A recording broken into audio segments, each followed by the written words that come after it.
Hello guys, so since I'm drinking matcha pretty much every day, I thought it would be a good idea to share how exactly I make my own matcha latte, either warm or iced matcha latte, and some tips on how to make your matcha taste really good.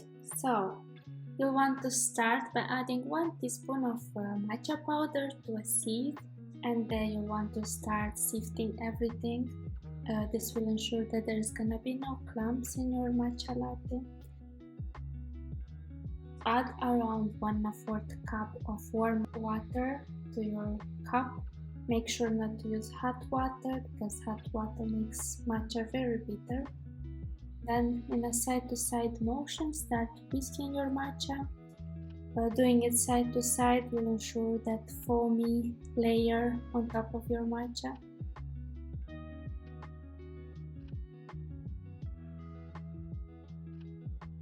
Then take a pot and add around 3/4 cup of blend milk to it.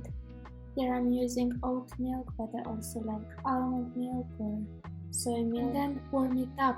Again, make sure not to use any hot liquids in your matcha to avoid bitterness. Just warm it around 80 degrees and then add it to your cup. Next, I'm adding just a little bit of sweetener. My favorite one is agave syrup. I prefer it over maple syrup because it has more of a neutral taste. And I find that it enhances the taste of matcha even more. Set your cup aside and let's make foam on top of our matcha latte. So here I have an electric foam maker that I'm actually obsessed with. Yeah, it creates this beautiful foam on top of any beverages. Actually, I'm using it every day for making matcha latte or cafe latte or even hot chocolate. But you can also make this foam using a hand milk frother, which will work just as fine. And if you don't have any of it, you can of course enjoy your matcha without any foam on top. That's how I was drinking my matcha for a few years. Actually, I just recently bought my electric foam maker, but you know, it was still good when I was drinking it without the foam on top. But the foam is what makes this matcha latte next level. So if you want the next level matcha, you should invest in one of these foam makers. Okay guys, and what I recently discovered is that you can actually whisk your matcha directly into the milk frother.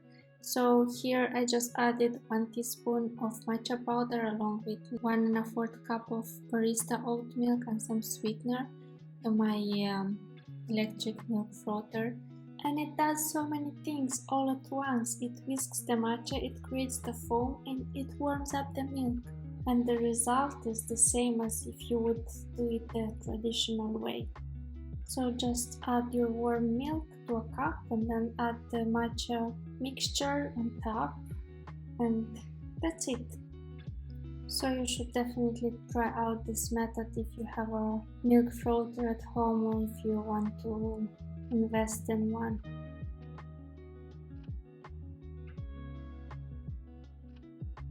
And for the iced matcha latte, I'm doing the same. I'm just adding some barista oat milk with 1 teaspoon of matcha powder and a little bit of sweetener.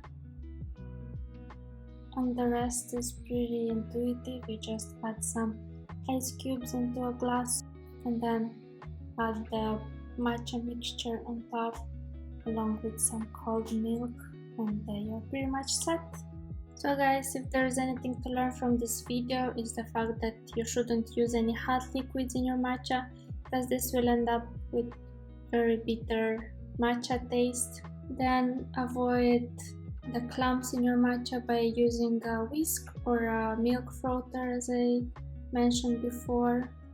And if you are craving a healthy dessert alongside with your healthy drink, you should check out these lemon bars that you just put in the freezer and enjoy whenever you want something sweet but healthy.